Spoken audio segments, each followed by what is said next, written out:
Good morning students, how you all are? Fine. Okay, हमने पिछली कक्षा में जो है वो पढ़ा था गवर्नमेंट के बारे में कि गवर्नमेंट जो है वो लोकल और स्टेट पे कैसे वर्क करती है और गवर्नमेंट को क्या क्या काम दिए गए और हमारे कौन कौन से अधिकार और कर्तव्य है। ये आपने सब कॉन्स्टिट्यूशन के बारे में कॉन्स्टिट्यूशन में पढ़ा था। आज हम उसी सीक्वेंस में आगे पढ़ रहे हैं। Republic means a government that obtain powers from people directly और इनडायरेक्टली।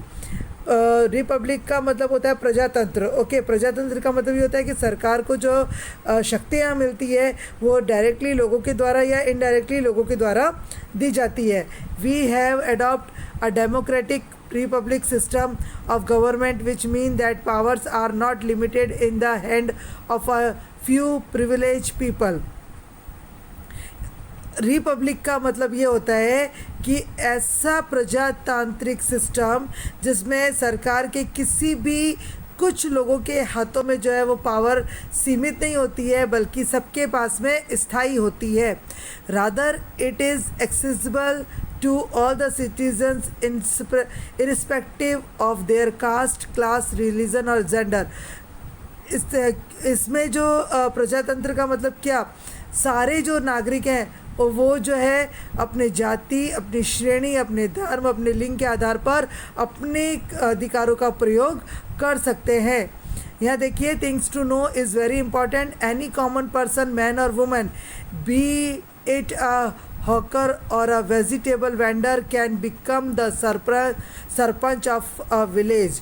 अब कोई भी, चाहे वो आदमी हो या चाहे औरत हो या फिर वो जो है काम करने वाले हो या सब्जी बेचने वाले हो, वो भी जो है एक गांव के सरपंच बन सकते हैं। फॉर एग्जांपल, अ मैसन मांझी भाई contested election of legislative assembly and became the member of MLA legislative assembly.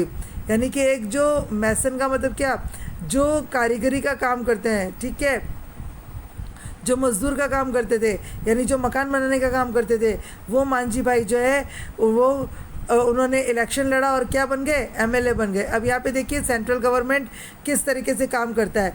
President के 3 parts, okay, legislature, executive, judiciary, कार्यपालिका, न्यायपालिका और जो है वो नगर पालिका। ठीक है, अब कार्यपालिका और न्यायपालिका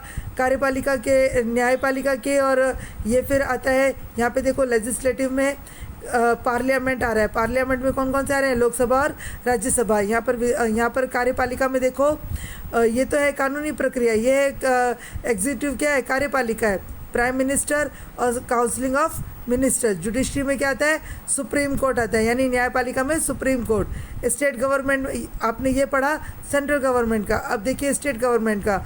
स्टेट गवर्नमेंट में आपने पुराने प्रीवियस क्लास में भी पढ़ रखा है, आप देख लो। स्टेट गवर्नमेंट में सबसे पहले जो मुख्य अथॉरिटी होती है, मुख्य जो मेन पावर होता है वो किसके पास होता है, गवर्नर के पास, यानी राज्यपाल के पास। और राज्यपाल जो है वो राज्यपाल के अंतर्गत ये सब चीज़ें कार्य कर रही होती है। देखो पंचायत भी है, municipal corporation and municipal board भी है, यानी कि जो कार्यपालिका से संबंधित जो कार्य है वो भी यहाँ पर हो रहे हैं। जुडिशरी में हाई कोर्ट, डिस्ट्रिक्ट कोर्ट और सबॉर्डिनेट कोर्ट भी है। ठीक है, लोकल एडमिनिस्ट्रेशन में पंचायत भी है। ठीक है, म्युनिसिपल यानी नगर पालिका भी है और नगर पालिका बोर्ड भी है। स्टेट गवर्नमेंट में लेजिस्लेटिव असेंबली है, विधानसभा और विधान परिषद है। फिर चीफ मिनिस्टर यानी कि मुख्यमंत्री और उसके मंत्रीगण। यहाँ पे ये देखिए, enact laws, representative, implementation of law, public opinion, ये जो है लोगों के कार्य हैं। अब यहाँ पर आप देखिए, legislature, executive and judiciary are the organ of the government.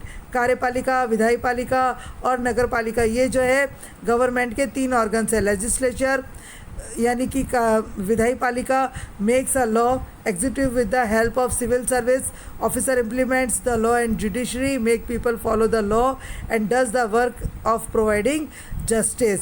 अब जो है कानूनी कार्यपालिका के अंतर्गत जो है वो कानून बनाते हैं और फिर जो है जितने भी ऑफिसर्स हैं, जो सिविल सर्विस में जो ऑफिसर्स हैं, यानी कि RAS IAS है, वो लोग क्या करते हैं, वो लोग लॉ को इम्प्लीमेंट करते हैं और फिर वो जो न्यायपालिका है वो ये ध्यान रखती है कि लोग जो है उस कानून को सही तरीके से पालन कर रहे हैं या नहीं कर रहे हैं, और सारा जो काम है वो उनका सही तरीके से हो रहा है या नहीं हो रहा है।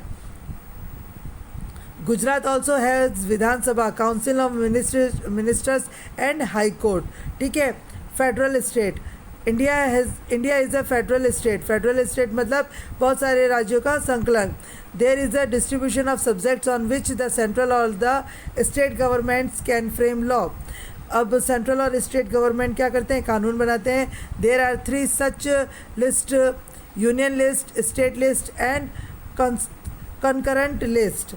कंकरेंट लिस्ट में भी जो है वो सारी जो मुख्य धारा में जो लोग चल रहे होते हैं वो law framed by the central government are applicable to the entire nation.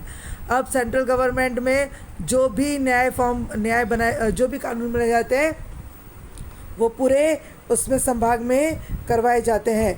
यहाँ पे देख लीजिए फंडामेंटल राइट्स में equality before the law, freedom of religions, freedom of association and peaceful assembly, freedom of speech, यानी ये सब लॉ बनाए गए हैं। Good morning students, how you all are? Fine.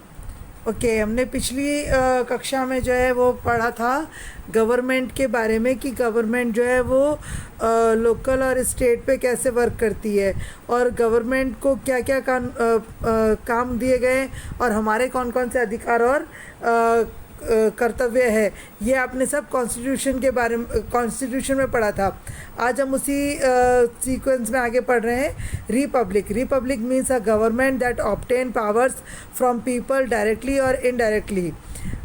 Republic का मतलब होता है प्रजातंत्र। ओके, प्रजातंत्र का मतलब ये होता है कि सरकार को जो शक्तियाँ मिलती है वो डायरेक्टली लोगों के द्वारा या इनडायरेक्टली लोगों के द्वारा दी जाती है। We have adopt a democratic republic system of government, which mean that powers are not limited in the hand of a few privileged people. Republic का मतलब ये होता है कि ऐसा प्रजातांत्रिक सिस्टम जिसमें सरकार के किसी भी कुछ लोगों के हाथों में जो है वो पावर सीमित नहीं होती है बल्कि सबके पास में स्थायी होती है। Rather it is accessible to all the citizens irrespective of their caste, class, religion और gender।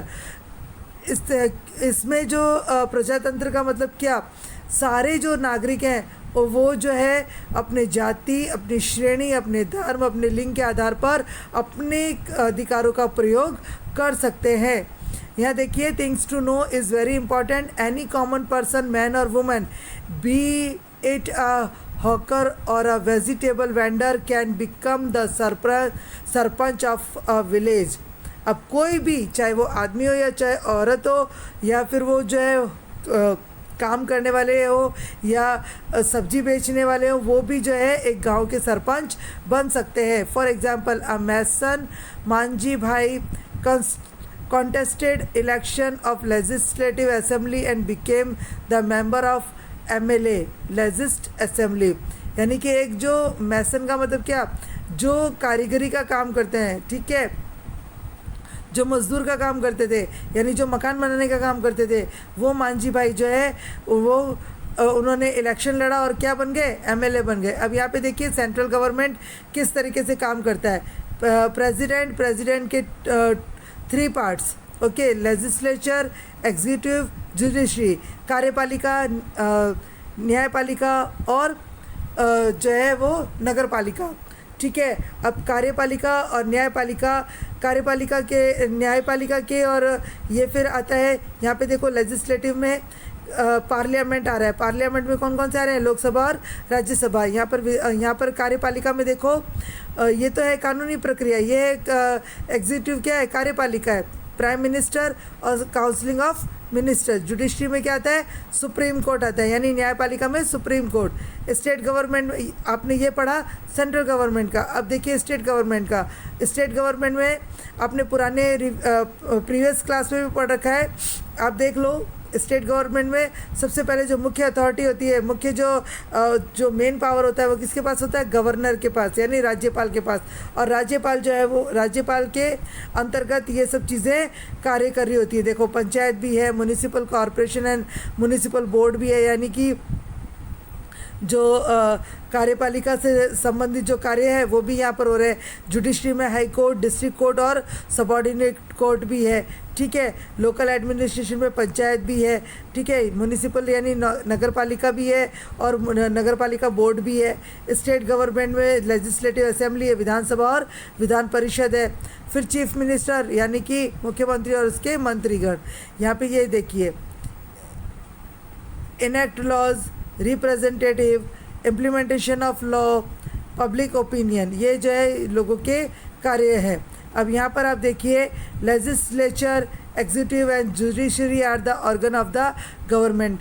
कार्यपालिका, विधायपालिका और नगरपालिका, ये जो है गवर्नमेंट के 3 ऑर्गन्स है। लेजिस्लेचर यानी कि विधायपालिका makes a law, executive with the help of civil service officer implements the law and judiciary make people follow the law and does the work of providing justice.